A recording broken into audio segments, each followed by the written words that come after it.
énième numéro de votre émission, messieurs et dames. Bonsoir à toutes et à tous. Vous nous suivez de partout. Vous êtes sur CML 13. Alors, pour ces nouveaux numéros, on va rester focus avec ces circulaires de Madame le ministre de la Justice, Rose Mutombo, pris au dernier conseil des ministres qui s'est tenu le 9 mars, passé sur la peine des morts, le moratoire, la levée du moratoire sur la peine des morts en République démocratique du Congo. C'était dans les coulisses. Maintenant, assez officiel, une décision qui fait couler beaucoup d'encre et des salives. Si les uns sont d'accord, les autres ils refusent, et puis écrit à la dictature de la part du régime du président Félix Tshisekedi. Quelle analyse juridique faire de cette décision prise par le gouvernement démissionnaire de Jean-Michel Sama Alukonde? On en parle dans cette émission. Et puis, on va revenir, messieurs et dames, sur la condamnation du journaliste Stanislas Boujakira à 20 ans de prison. Est-ce qu'une décision réaliste est prise par la justice congolaise de condamner ces chevaliers de la plume sans plus tarder, sans imprévu, voulais-je dire? On reviendra aussi sur la décision du ministre de l'Intérieur, Peter Kazadi, qui avait interdit la circulation des motards dans la commune de la Gombe. La Gombe, une commune exceptionnelle. Kinshasa n'est pas seulement la Gombe. Juridiquement, est-ce que ça tient, ça passe cette décision? Toutes les réponses, c'est tout à l'heure avec Maître Cédric Toumba. Bonsoir Maître et bienvenue. Merci beaucoup, merci. Ravi d'être sur votre plateau. Merci et des bonnes choses. Alors, d'entrée de jeu, on va commencer sur ces sujets concernant ces circulaires, la levée du moratoire sur la peine capitale en République démocratique du Congo, au moment où la RDC a signé des traités internationaux interdisant cette pratique. Le fait que pour le gouvernement congolais de lever ces moratoires, vous, en tant que juriste, quelle analyse, comment vous analysez cette décision prise? Bon, je m'en vais d'abord vous préciser une chose, que la ministre de la Justice a commencé par justifier la raison de la levée, de la suspension de l'exécution de la peine de mort. La RDC, déjà la conférence nationale souveraine, avait adopté, bien entendu, l'abolition de la peine de mort. Le gouvernement de Mosé Laurent Désiré Kabila, la ministre l'a même aussi rappelé qu'il avait souscrit au moratoire relatif à l'exécution de la peine de mort. Voilà. Le chef de l'État, Joseph Kabila, avait aussi reconduit ces moratoires, c'est-à-dire en 2001, et puis il y a eu reconduction. Et devant la commission, n'est-ce pas, des droits de l'homme à Genève, il a déclaré, le chef de l'État, bien sûr, Joseph Kabila, le 30 mars 2001, ce qui suit, le moratoire sur l'application de la peine de mort sera poursuivi jusqu'à l'aboutissement des débats parlementaires sur sa suppression. Il n'y a pas eu suppression de la peine de mort, mais il y a eu suspension de l'exécution de la dite peine. Parce que plusieurs États s'étaient intéressés à l'abolition de la peine de mort. Pourquoi? Parce que la crainte que devrait normalement inspirer la peine de mort ne l'était pas. C'est-à-dire que si on pouvait instituer une peine de sorte que le criminel ne puisse pas mal faire ou que le criminel puisse, n'est-ce pas, désister à faire le mal, déjà il y a eu une propension de nombre de criminels. Alors, sur base des discussions qu'il y a eu, vous savez bien que d'un côté, il y a des gens qui sont pour l'abolition. Parce que d'après eux, la peine de mort est injuste, inutile et non nécessaire.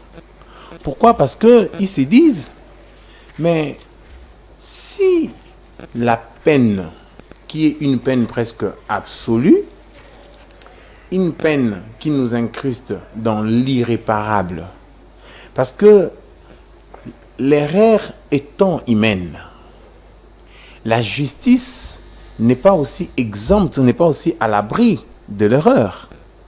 Si un juge prenait une décision, oui, quand il faisait une erreur sur la personne du prévenu, et puis après 20 ans ou 25 ans, il arrive que le prévenu, le réel prévenu, se retrouve, alors que la peine de mort était déjà exécutée sur celui sur lequel l'erreur sur la personne a été commise, on aura commis l'irréparable. Il n'y aura plus moyen de revenir, n'est-ce pas? Pour corriger. Exactement. Et en même temps, ce n'est pas seulement le fondement reposant sur l'erreur qui conduit l'abolition de la peine de mort, mais aussi l'article 16 de la Constitution prévoit la sacralité de la vie humaine. Et l'article 61 de la Constitution dispose qu'en aucun cas, et même lorsque l'état d'urgence ou l'état de siège aurait été décrété ou déclaré, l'on ne pourrait porter atteinte au droit à la vie. Là, c'est l'article 61. Exactement. Et donc, si l'on considère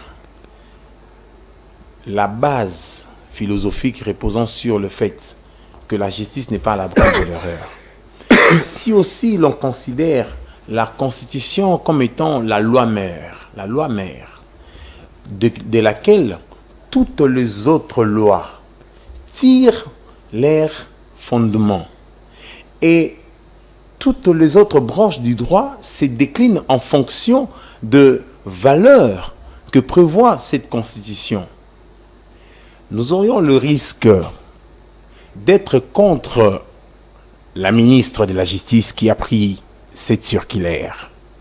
Nous dirons, monsieur Daniel Rolland, que la peine de mort étant une peine qui incruste, n'est-ce pas, qui nous incruste dans l'irréparable, étant une peine absolue, elle démontre à quelque égard près l'insuffisance de la politique criminelle de l'État à prendre de mesures idoines, autres que celles consistant à la suppression de la vie du criminel, pour les tuer, mais pour justement procéder à l'amendement du délinquant, à sa resocialisation et à sa réinsertion sociale. Mais vous remarquerez bien, monsieur Daniel, c'est au fondement de l'article 61 et l'article 16 de la Constitution. Il revient sur la sacralité de la vie humaine. Exactement. Je pense qu'il n'est pas si solide au point de nous permettre à chercher la suspension de l'exécution de la peine de mort. Justement parce que je m'en vais vous dire que toute peine, monsieur Daniel Rolland, est violente. Ça veut dire que toute peine viole toujours une certaine valeur protégée. Mais la violation de la valeur protégée par la peine, elle est juste et justifiée. Puisque il est tout à fait injuste que vous portiez atteinte à ma vie, monsieur Daniel Rolland, dans une circonstance normale, dans une situation ordinaire. Il est tout à fait anormal que l'on porte atteinte à ma vie. Vous voyez? Mais lorsque l'État prévoit la mort de celui qui a commis une faute comme la réponse pénale au crime commis, cette réponse-là, elle est tout à fait justifiée, monsieur Daniel Rolland. Parce que, vous savez... Maître, s'il vous plaît, je Oui. vous relance. Vous voulez dire, au moment où l'État prend la décision d'exécuter, de lever le moratoire sur la peine de mort, ça veut dire tuer aussi quelqu'un qui a tué, c'est juste et justifié. Ça peut passer. Merci beaucoup pour la question. c'est vrai que l'État ne peut pas recourir d'un acte commis par un individu, n'est-ce pas, pour justifier la violence de la politique criminelle sur un autre groupe d'individus. Je voulais dire par là, monsieur Daniel Rolland, que la peine, quand je dis que toute peine est violente, c'est dans l'optique de protéger les valeurs essentielles de la société que l'État, par moment, procède par l'institution des sanctions pénales. Et les sanctions pénales ne peuvent être, n'est-ce pas, appliquées que sur des individus qui transgressent la loi, des gens hors loi. Monsieur Daniel Rolland, vous avez l'exemple de monsieur Isaac Kabakaba. Vous avez des gens qui passent par des aveux, qui disent qu'ils ont tué autant de personnes. Certaines familles n'ont pas, jusqu'à aujourd'hui, ne savent pas où sont partis certains de leurs membres, justement parce que cela était porté disparu, ont été enlevés. Et après leur enlèvement, il y a eu le meurtre qui s'en était suivi, mais jusqu'à aujourd'hui, on ne les retrouve pas. Il y a d'autres qu'on a dû retrouver morts. Mais quand on retrouve les criminels qui passent par des aveux et qui disent, monsieur, c'est moi qui ai tué monsieur Daniel Rolland. Isaac Kabakaba passe par des aveux. Il y a des gens qui prétendent avoir tué autres. Devrions-nous laisser ces gens errer ici et là, libres? Monsieur Daniel, pour des gens, il y a une prolifération du phénomène Koulouna. Parce que la ministre a bel et bien justifié la levée du moratoire, bien entendu, la levée de la suspension, par la recrudescence du phénomène Koulouna, qui atteint des degrés un peu, je dirais, incompressibles et que je ne peux pas déceler. Parce que... Est-ce que justifier, par exemple, les phénomènes Koulouna aujourd'hui, c'était pas une façon pour la ministre de mettre cet élément, certainement, pour faire croire aux gens que cette décision est quand même importante? Monsieur Daniel Rolland, prêtez-moi bien oreille. Vous savez, si pour des criminels, le législateur a prévu des infractions assorties de la peine d'emprisonnement, c'est justement parce que, au regard de l'infraction commise, c'est-à-dire au regard de la valeur essentielle à laquelle le criminel a porté atteinte ou contre laquelle le criminel a porté atteinte, le législateur a, n'est-ce pas, dans l'exercice de l'institution de la proportionnalité de la réponse pénale à l'acte commis, le législateur a jugé bon qu'il puisse être passible de la peine d'emprisonnement.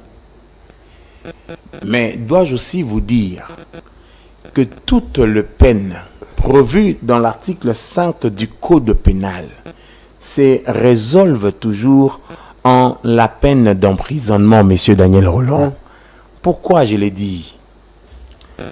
Dans notre pays, lorsque on te condamne à une peine de mort et qu'on ne l'a pas encore exécuté, monsieur Daniel Rolland, il est des secrets polichinelles que celui qui est condamné à la peine de mort non exécutée va aller en prison, n'est-ce pas? Ouais.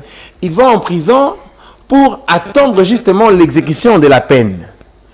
Aussi, dans notre pays, lorsqu'on te condamne à une peine d'amende, la loi dit quand tu ne payes pas la peine d'amende, et donc tu vas être astreint à la peine, n'est-ce pas, de servitude pénale subsidiaire. En même temps, monsieur Daniel Rolland, lorsqu'on te condamne à la peine de travaux forcés, prévue par la loi, bien entendu au point 2 de l'article 5, les travaux forcés ne sont pas exécutés, n'est-ce pas? Ils sont tombés presque en désuétude, et celui qui est condamné va nécessairement aller en prison. Pour rester en prison. Et en même temps, l'article 61 dit qu'en aucun cas on ne peut porter atteinte à on ne peut pas porter atteinte au principe de l'interdiction de l'emprisonnement pour dette, mais lorsque l'État condamne quelqu'un pour payer les dommages et intérêts alloués d'office, et donc s'il ne paye pas, l'État l'astreint à ce qu'on appelle la contrainte par corps. Mais la contrainte par corps porte sur quoi? Elle porte justement sur, n'est-ce pas, le dommage et intérêts alloués d'office, la restitution et autres. Mais d'une manière si large, cela constitue aussi l'obligation de payer ou de restituer. Et donc, d'une manière si large, cela constitue une dette. Donc, vous voyez que si nous nous incrustons dans cette philosophie qui consisterait à penser que l'on doit abolir la peine de mort parce qu'elle porte atteinte au droit à la vie, nous risquerons de n'avoir aucune peine. Parce que la peine d'emprisonnement, monsieur Daniel Rolland, qui vient restreindre ou priver la liberté d'aller et de venir, porte atteinte à la liberté du criminel. Et la liberté, il est prévu à l'article, je crois bien 17 de la Constitution, que la liberté est garantie. Et donc, il est aussi prévu que la vie humaine est sacrée. Il est aussi prévu, est-ce que vous savez que l'article 34 de la Constitution prévoit aussi la sacralité de la propriété. Et donc, si nous nous inscrivons dans l'ordre de considérer la peine de mort, n'est-ce pas? Dans l'ordre de défendre l'abolition de la peine de mort, en s'inscrivant sur justement la valeur à laquelle elle porte atteinte, on risquerait de n'avoir aucune peine, monsieur Daniel Rolland. Pourquoi aucune peine? Parce que toute peine, quelle qu'en soit la nature, porte toujours atteinte à une certaine valeur. Et donc, c'est pourquoi je vous ai dit, l'on ne peut pas fonder l'abolition de la peine de mort dans un pays en développement comme le nôtre, la RDC, où la criminalité bat son plein. Le phénomène Koulouna, jusqu'à présent, l'État ne parvient pas à prendre une mesure de la politique criminelle adéquate pour éradiquer ces phénomènes. Elle ne fait que rage, elle ne fait que faire de victimes. Et donc, qu'on puisse les laisser ainsi. Il y a des criminels qui ont tué 20 personnes, 10 personnes, et du coup, vous voulez qu'on leur condamne à la peine d'emprisonnement. Je m'en vais me dire sur la question, messieurs Daniel Rolland, il faut retenir une chose, pour l'intérêt aussi des téléspectateurs.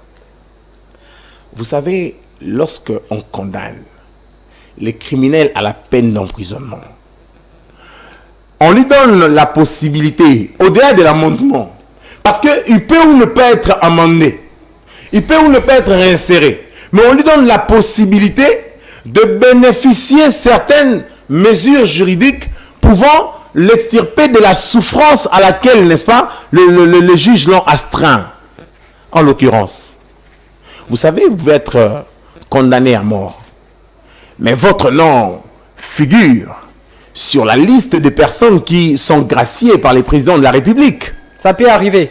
Ça peut arriver. Ça peut arriver qu'on condamne quelqu'un, qu'on puisse encore lui gracier. Mais bien entendu, parce qu'il y a toujours des mécanismes par lesquels le criminel peut recouvrer sa liberté.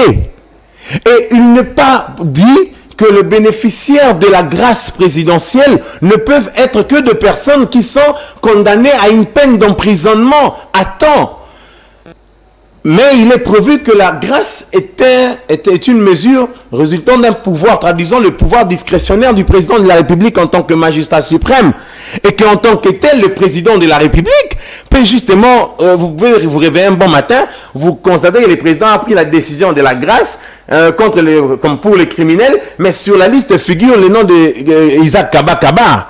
Et puis il va sortir, il ne va pas retirer sa décision, le président de la République. Il y a aussi autant de personnes. Donc, c'est pour vous dire que pour des gens qui ont commis des crimes les plus odieux, vous avez, par exemple, Jean-Jacques Mamba, qui rejoint le rebelle. Vous voyez, quand il rejoint les rebelles, monsieur Daniel Rolland, c'est à quelle fin? C'est aux fins de tuer des Congolais. De tuer des Congolais, n'est-ce pas, pour bien entendu atteindre leur objectif. Vous savez... et là, cet acte posé aujourd'hui par Nanga ou bien Corneille Nanga, c'est parmi les éléments, c'est parmi les critères relevés aujourd'hui dans ces circulaires signés par les ministres. pour condamner quelqu'un. En tout cas, je n'ai pas vu ça expressément comme une espèce y figurant dans la décision. Mais parce que ça peut relever de l'espèce qu'on appelle la haute trahison. Oui, bien entendu. La ministre a bien dit qu'au regard de l'espionnage, n'est-ce pas, auquel la RDC fait objet à l'égard de certaines personnes qui étaient détenteurs de certains secrets, mais qui procèdent par la livraison de ces secrets à mettre en péril la sûreté de l'État et autres. Plusieurs raisons sont avancées par la ministre et donc il est tout à fait normal que nous puissions abolir la peine de mort. Mais je m'en vais conclure en disant sur cette question. Monsieur Daniel Rolland, vous savez, ce n'est pas parce que la peine de mort n'inspire pas, comme j'avais dit, une certaine crainte pour réduire sensiblement les crimes, je dirais mieux, pour tarir la source la plus importante du phénomène criminel, que nous devons normalement l'abolir. Parce que, vous savez, monsieur Daniel Rolland, sur cette base, même la peine d'emprisonnement, elle n'a cessé aussi de éradiquer, elle n'a pas eu pour effet l'éradication du phénomène criminel dans la société. Est-ce que la peine de mort aura pour effet éradiquer ces phénomènes? Vous savez, ça va marcher, ça pourrait marcher. Il y a la fonction rétributive de la peine. C'est vrai qu'il y a la peine lorsqu'elle est instituée, on sait qu'il y a la prévention qui est à la base, c'est-à-dire qu'on fait assortir la peine, n'est-ce pas, de l'incrimination, justement pour permettre aux délinquants potentiels de ne pas commettre des crimes. Mais malheureusement, monsieur Daniel Rolland, ce que nous constatons, c'est qu'il y a une certaine recrudescence du phénomène criminel, résurgence, n'est-ce pas, de crimes, de meurtres et autres. Donc, je m'en vais pour dire que sur cette base-là, une base qui consiste à dire qu'abolition la peine de mort en République démocratique du Congo, parce que elle n'a pas eu pour effet l'éradication du phénomène criminel ou des infractions qui sont assorties de cette même peine. Non.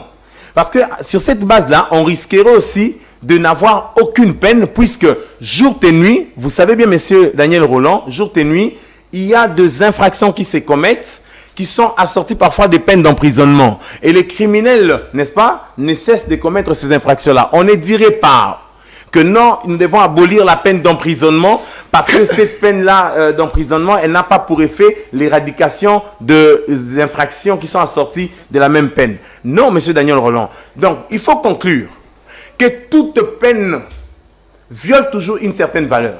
Et que c'est dans l'optique de protéger les valeurs essentielles prévues par la Constitution. Parce que la Constitution, quand elle dit que la vie humaine est sacrée, suivez-moi bien, la vie humaine est sacrée. Quand la Constitution dit que la propriété dans l'article 34 de la Constitution, elle est aussi sacrée, et donc, nous risquerons de dire, écoutez, nous ne pouvons instituer aucune peine parce que tout est sacré.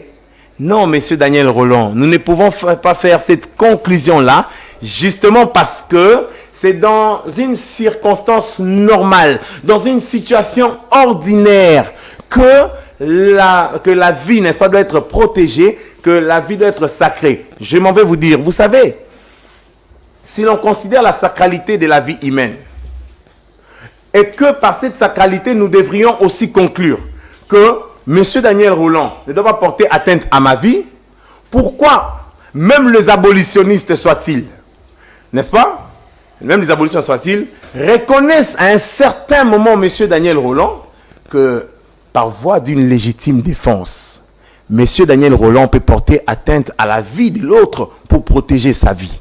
Vous voyez quelqu'un venir avec une arme pour justement vous tuer, mais monsieur Daniel Rolland, il se défend. Lui, il prend un couteau, n'est-ce pas, il tue le monsieur pour défendre sa propre vie.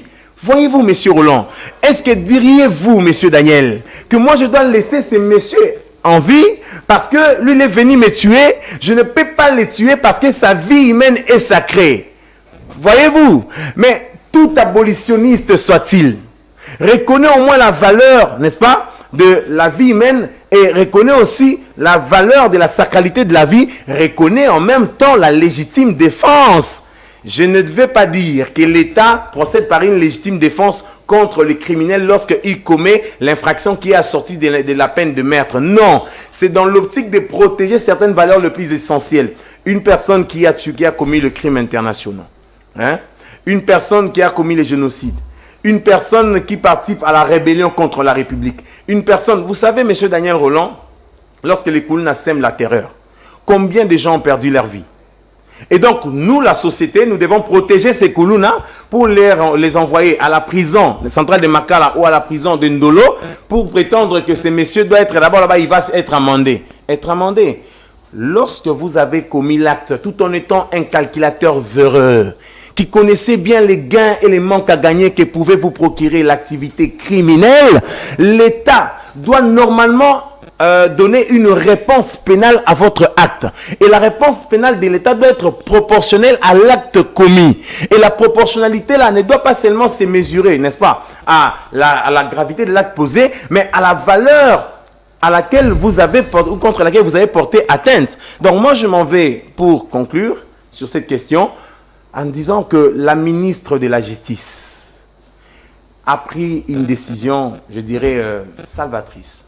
Une décision qui est tombée à bon point. Puisque autant que vous envoyez les criminels en prison, autant vous leur donnez la possibilité, je dis bien la possibilité, de faire quoi? De sortir de la prison. Vous savez, lorsqu'on vous condamne, M. Daniel Roland, le législateur a donné en tout cas d'autres mécanismes pouvant permettre au juge de vous accorder une liberté. Vous savez, Kofi Olomide, à un certain moment à l'époque, il fut condamné pour cause et blessures volontaires, vous vous rappellerez. Ouais. Mais vous avez vu là où il a fait la prison? Vous vous direz non, il n'a pas fait la prison. Parce que la loi a accordé au juge le pouvoir d'accorder à une personne ce qu'on appelle le sursis. C'est-à-dire, il lui accorde, non, il n'achète pas la peine, mais il lui accorde une possibilité de ne pas être, n'est-ce pas, une possibilité de ne pas être incarcéré, justement parce que c'est pour sa première fois de commettre cette infraction et que s'il viendrait à commettre pour la deuxième fois cette infraction-là ou une autre, alors le bénéfice qu'il a eu du sursis tombe. Vous savez aussi que le ministre de la Justice, lorsque vous avez commis le meurtre, si vous ne vous êtes pas méconduit à la prison, il y a des preuves de votre amendement, peut vous accorder la liberté conditionnelle, la libération conditionnelle. Vous voyez, M. Daniel Roland, le président lui peut aussi... Là, ça va relever des compétences du ministre de la Justice, si, ou bien ça va relever des compétences des cours et tribunaux. Non, la loi dit que pour un condamné civil, lorsque vous êtes condamné civil, le ministre de la Justice, ça dit qu'il y a déjà un jugement qui est assorti, n'est-ce pas, qui vous condamne à la peine de mort, à la peine d'emprisonnement et autres. Mais souvent, c'est la peine d'emprisonnement à temps. Le ministre de la Justice peut vous octroyer ce qu'on appelle la libération conditionnelle. Et pour les condamnés militaires, le ministre de la Défense peut accorder aussi la libération conditionnelle. Mais bref, M. Daniel Roland, il ne faut pas donner ces possibilités aux criminels qui ont tué des vies, qui livrent des secrets d'État, qui mettent tout un État en insécurité pour tuer des vies humaines. Donc bref, je finis pour vous dire que la décision de la ministre, elle tombe à bon point parce que la peine de mort n'avait pas été, n'est-ce pas, supprimée, mais c'est son exécution qui a été suspendue. Je peux dire qu'elle était tombée en veilleuse, elle attendait justement une mesure appropriée. Oui, maître, vous êtes juriste, on va chuter le plus vite que possible avec cette thématique concernant la levée de ces moratoires.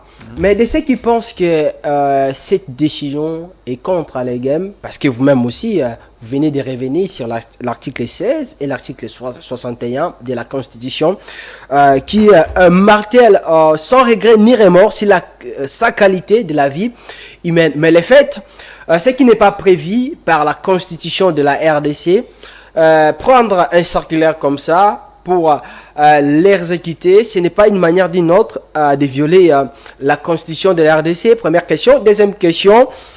Aujourd'hui, le ministre, dans ses circulaires, martèle aussi sur les phénomènes Koulouna, par exemple, cette catégorie. Mais on a vu une époque, à l'époque du général Kanyama, où il y avait une opération à Likofi, où on tuait les bandits, on tuait les Koulouna.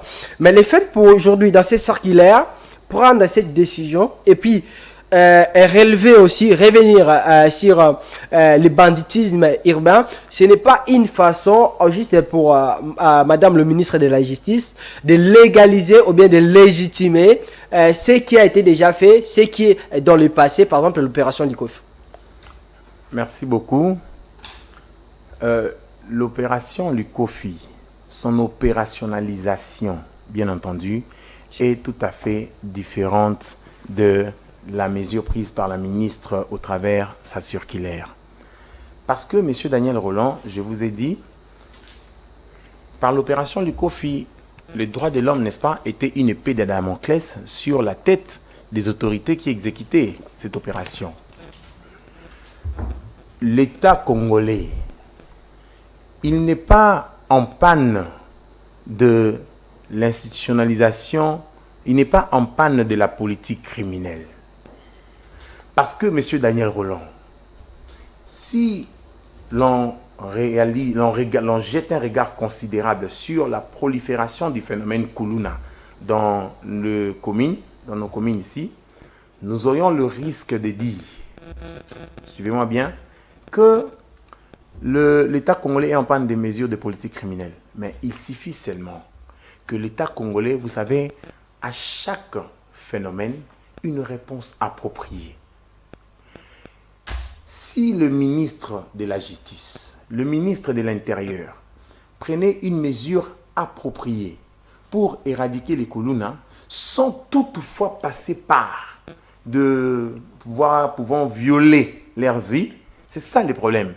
Parce que la vie humaine, elle est sacrée, la vie d'un Kuluna, la vie même d'un terroriste, elle est sacrée lorsque vous, n'est-ce pas, vous les tuez sans toutefois qu'ils ne soient jugés. Voyez-vous?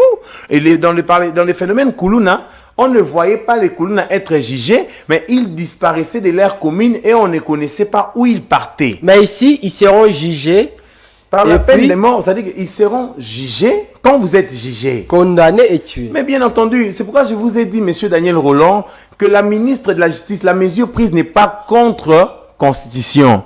C'est une mesure qui vient bien entendu protéger la valeur la plus essentielle qui est la vie humaine prévue par la Constitution en article 16. Seulement, quand la Constitution dit qu'en aucun cas, et même lorsque l'état d'urgence aura été décrété, n'est-ce pas, déclaré, la vie humaine ne sera pas, on ne peut pas porter atteinte à la vie humaine. Et que lorsque le juge prononce la peine de mort contre la vie d'un criminel, il y porte atteinte. Donc c'est une circonstance. Moi je vous ai dit, en aucun cas et autre, c'est dans une situation normale, dans une circonstance où il n'y a pas de crime, pas de phénomène et autres qui portent atteinte à la vie. Donc vous devez protéger ma vie comme je dois protéger la vôtre. Mais l'État congolais a institué certaines peines pour protéger cette même vie-là.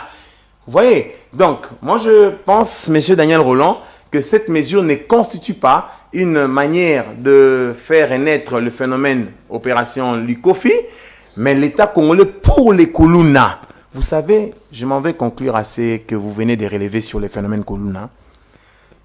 Dans chaque commune, il y a des Kuluna, comme vous le savez bien.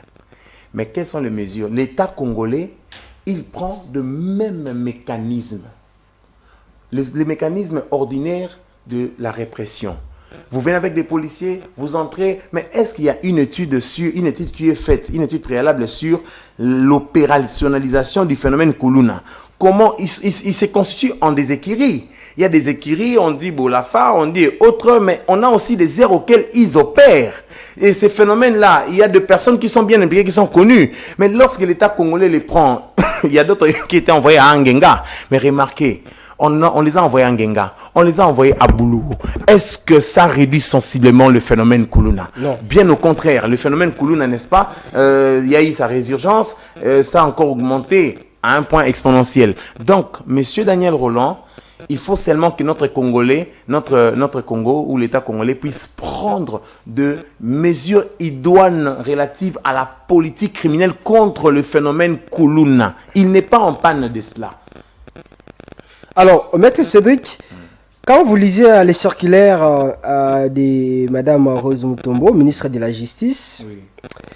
Elle revient sur les codes pénals, livre D, l'article 157, 158, l'article 181, 184, l'article 185 qui parle de l'espionnage, il parle de l'article 202 et 204, participation à des bandes armées, article 208, participation à un mouvement insurrectionnel, il revient des dispositions du titre de la loi numéro 15/022 du 31 décembre 2015, modifiant et complétant les décrets du 30 janvier 1940 portant code pénal, article 221, crime de génocide, 222, crime contre l'humanité, 223, crime de guerre, 3, code pénal militaire, où les circulaires reviennent sur plusieurs articles comme l'article 57. Voilà, pour ne pas trop revenir sur ça. Mais après une réunion d'urgence, quand il y avait une attaque au niveau d'un village à l'est concernant cette agression rwandaise, on a vu dans un conseil des ministres que le conseil dont cette décision a été proposée au président, où la ministre parlait des traîtres et comme de la trahison sans pourtant signifier trahison ou haute trahison. Est-ce que n'avez-vous pas à crainte aujourd'hui qu'on arrive à condamner les gens aujourd'hui parce qu'on parle de la haute trahison, même si ce n'est pas signifié ici, mais c'est parmi les éléments à permettre à la justice de condamner quelqu'un concernant ces moratoires, à peine de mort, trahison et haute trahison. Est-ce que c'est deux choses différentes? Oui, à quel moment peut-on parler d'une trahison et à quel moment peut-on parler d'une haute trahison? Oui, donc bien entendu, je crois qu'il y a une grande différence. D'abord, la différence réside au niveau de texte, n'est-ce pas, qui prévoit la trahison et la haute trahison selon les cas. Pourquoi? Parce que la haute trahison est prévue à l'article 164 de la Constitution, je crois bien, ou 167. Et donc, la Constitution prévoit la haute trahison, c'est-à-dire le président de la République pour haute trahison. Donc, la haute trahison est une infraction dont le président, qui est réprochable au président de la République et au Premier ministre. C'est lié seulement au delà, les présidents et puis les premiers ministres. Exactement. Mais la trahison dans le sens que parle le ministre, je crois que c'est prévu dans le code pénal militaire. Vous voyez, quelqu'un, par exemple, il suffit de voir les éléments constitutifs. Je crois que c'est lui qui livre des secrets d'État. C'est lui qui agit pour, n'est-ce pas, mettre en péril la sûreté de l'État. C'est celui-là qui commet, par exemple, la trahison. Mais j'estime, pour ma part, que les deux infractions ne sont pas de même si ça met en péril les intérêts d'État. Vous savez que quand vous signez, par exemple, vous cédez une partie du territoire de l'État congolais, le président de quand il le fait par ses pouvoirs, et donc, s'il ne passe pas par de procédures reconnues, il faut que l'Assemblée nationale puisse statuer en congrès et autres. Il y a beaucoup de procédures prévues par la Constitution. J'estime qu'il commet la haute trahison. Quand le président viole intentionnellement la Constitution de la République, il commet la haute trahison. Donc, le texte qui prévoit la haute trahison, c'est la Constitution, et l'autre texte. Donc, bref, je vous dis que la ministre de la Justice voulait justement justifier la levée du moratoire de la peine, de l'exécution de la peine de mort. Et aussi, je m'en vais pour ajouter une chose. Vous savez qu'il y a des gens qui sont condamnés bien avant. Ouais, le sort des condamnés avant le moratoire. Oui, mais je m'en vais vous dire, monsieur le Daniel Roland, les gens qui furent condamnés avant ce moratoire. Avant le moratoire. Mongachouchou, par exemple. Exactement. Quel est leur sort? Je dis que le moratoire ne consistait pas en la excusez, le moratoire ne consistait pas en la suppression de la peine de mort. Le moratoire était une mesure, bien entendu, de suspension de la peine de l'exécution. Ça veut dire, lorsque on institue une nouvelle peine, monsieur Daniel Roland, oui, on n'a pas à appliquer cette peine aux personnes qui avaient commis des infractions similaires à celles assorties de la peine de mort qu'institue le législateur. Ça veut dire les Mongachouchou, les Isaac Kaba ne sont pas concernés. Je m'en vais expliquer ce que je dis. Voilà. C'est-à-dire, le droit pénal congolais, lorsque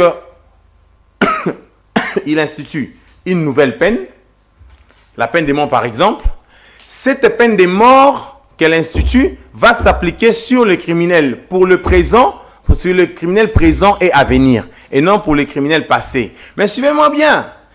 Lorsque le droit congolais suspend l'exécution de la peine de mort, ça veut dire que ceux qui étaient en prison, condamnés à la peine de mort, ne pouvaient pas être, n'est-ce pas, exécutés, ne pouvaient pas être pendus s'il s'agissait d'un civil ou être fusillés s'il s'agissait d'un militaire, parce que justement la peine de mort était suspendue. C'est comme ça. Exactement. Ça veut dire s'il s'agit d'un militaire fusillé. Oui, on va les fusiller. Le militaire, on passe par les s'il fusillades. S'agit d'un civil, c'est la pendaison.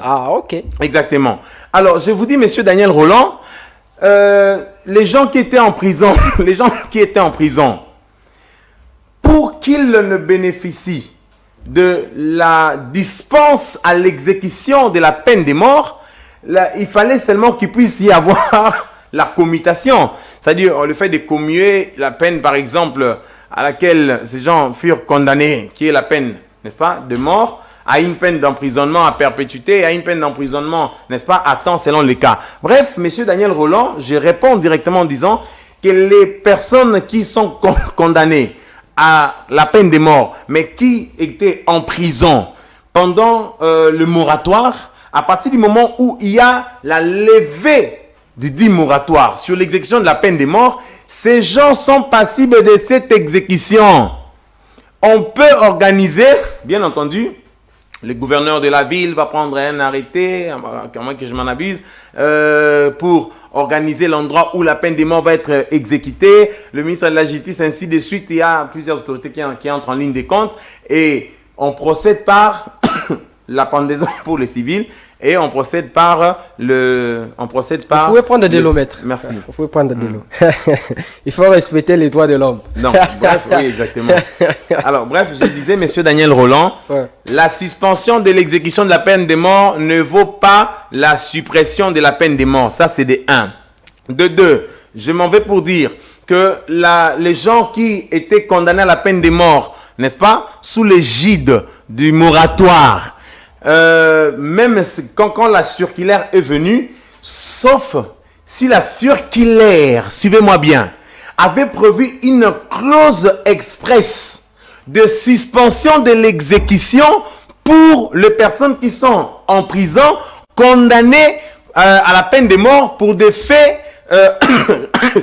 pour des faits que relève la ministre de la Justice. Vous voyez? Donc, le droit pénal, monsieur Daniel Roland, quand il y a, c'est un droit un peu technique. Vous voyez? C'est un droit technique pour que les gens qui étaient en prison puissent bénéficier de la dispense à l'exécution de la peine de mort. Il fallait nécessairement que la ministre de la Justice, suivez-moi bien, il fallait nécessairement que la ministre de la Justice puisse faire assortir sa circulaire d'une clause de non-rétroactivité sur l'exécution. À partir du moment où la ministre de la Justice n'a pas dit dans sa circulaire que pour toute personne qui avait été condamnée excusez, à partir du moment où la ministre de la Justice n'a pas dit dans sa circulaire que pour toute personne qui avait été condamnée à la peine de mort pour des faits similaires prévus par la présente circulaire, ok, la circulaire ne s'applique pas. Vous voyez, si elle avait dit ainsi, on n'aurait pas exécuté. Mais quand elle n'a pas prévu cette clause, n'est-ce pas, de dispense à l'exécution, n'est-ce pas, ou du maintien de la suspension, du maintien du moratoire aux faits commis par les criminels qui sont en prison, mais condamnés à la peine de mort, et donc la suspension est levée, l'exécution doit être faite. Je me suis fait comprendre, je crois bien. Alors, c'est clair, maître, on nous signale là-bas qu'on doit chiter avec l'émission, mais certainement, pour la dernière question, vous allez conclure, parce que c'est quand même une thématique importantissime. Ça nous a nécessité d'avoir beaucoup de temps pour que vous puissiez expliquer d'une manière technique. Il y a un autre, excusez-moi, monsieur Daniel, je ne vous interromps pas. J'allais préciser une chose. Je crois, à l'aune de votre intervention, au début, vous avez dit, mais la RDC a ratifié des traités. Oui, bien exactement, mais je m'en vais. Est-ce que c'est en violation de ces traités? Non, monsieur Daniel Roland, retenez une chose. Même le statut de Rome, à son article 77, prévoit, n'est-ce pas, dans son arsenal pénal, certes, il n'y a pas la peine de mort. On aura le risque, le Congolais aura le risque de dire que, étant donné que les statuts de Rome n'a pas prévu la peine de mort dans son arsenal pénal et que l'article 217 de la Constitution prévoit la supériorité des traités internationaux sur les lois, les textes internes, et donc la peine de mort, ça viole le traité et accords internationaux. Non, monsieur Daniel Roland, parce que, à retenir que l'article 80 du 10 statut de Rome prévoit, n'est-ce pas, c'est-à-dire laisse la latitude aux États membres d'appliquer comme cela est prévu dans leur droit interne, les peines qu'ils ont fait assortir de crimes internationaux. Donc, si les crimes contre l'humanité est assorti de la peine de mort, cette peine de mort ne viole pas le statut de Rome à partir du moment où le statut de Rome lui-même, en 1980, ouvre la brèche, n'est-ce pas, à l'application de la peine que prévoit le droit interne sur le crime international. Alors, dernière question, Maître Cédric. Au début, vous parlez des stratégies, parce que vous avez la spécialisation en criminologie, des stratégies, en ce qui concerne les criminels dans notre pays. Est-ce que ne voyez-vous pas ces décisions, d'une manière ou d'une autre, relèvent de l'incapacité du gouvernement congolais de mettre des stratégies, ou bien un manque de stratégies appliquées, ou bien une bonne politique criminelle, au lieu de lever les moratoires, pourquoi pas mettre des bonnes stratégies qui pouvant permettre à la justice congolaise d'avoir des arguments, d'avoir des éléments solides pour commencer à condamner ces criminels, pourquoi pas les banditismes et aujourd'hui les Kuluna, et puis les apprendre à avoir des leçons de la vie. Ça veut dire qu'ils sont condamnés par rapport à cette condamnation qui est tellement lourde dans le futur, ils prennent des décisions de ne plus revenir sur les mêmes actes posés.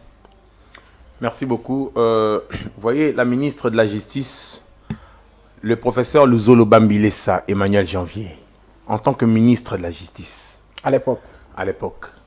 Vous savez, quand le criminel Kuluna était arrêté, ils étaient envoyés, n'est-ce pas? Envoyés à Ngenga, à Boulot et autres.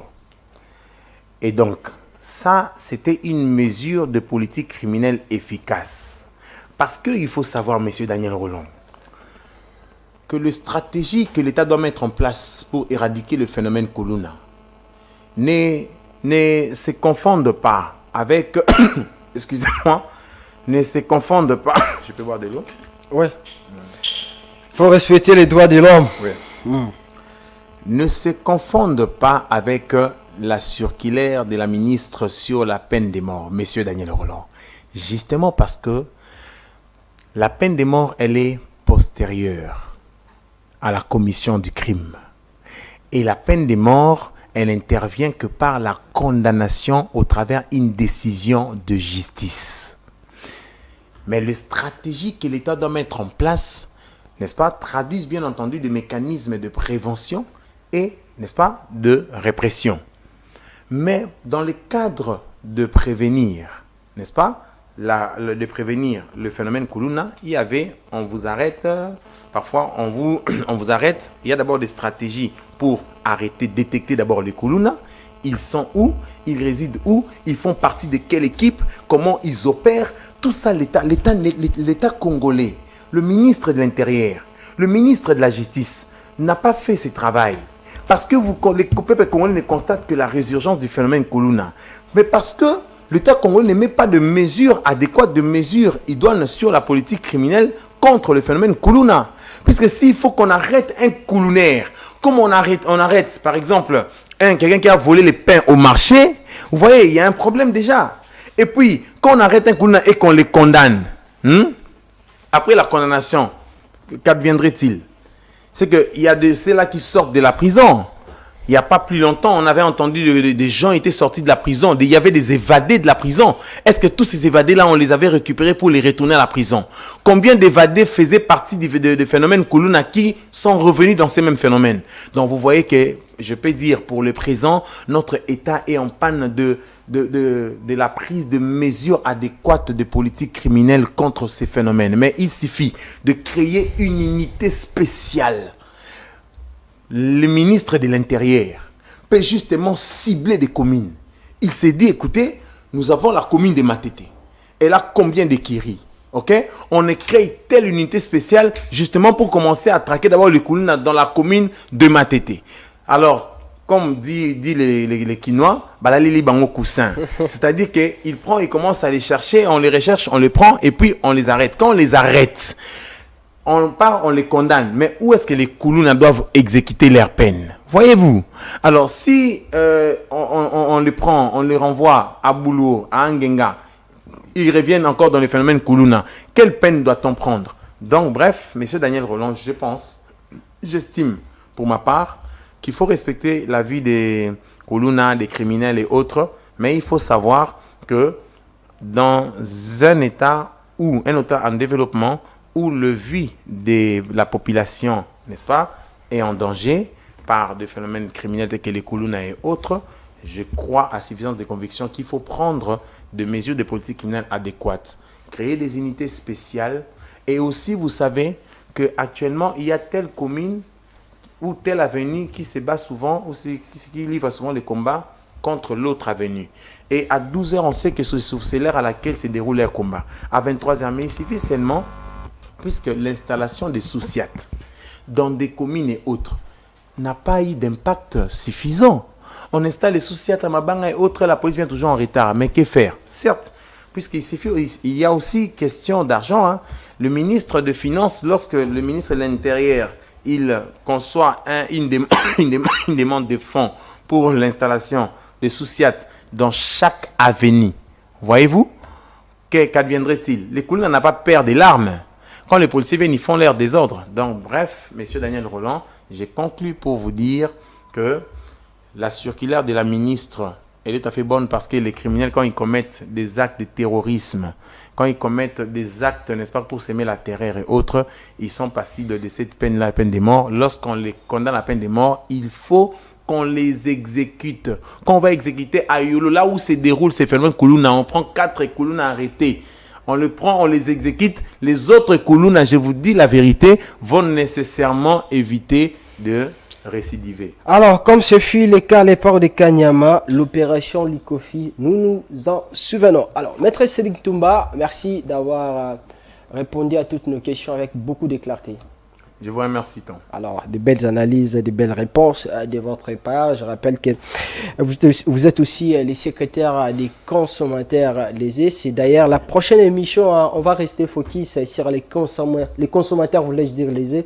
Bino batuba vodacom, ba Ectel, ba nini, ba consombi minutes na yo, réseau Aibi, Mega na Aibi. Il y a une structure, il y a une organisation quant à ces. Vos droits, il faut les réclamer au moment où vous voulez.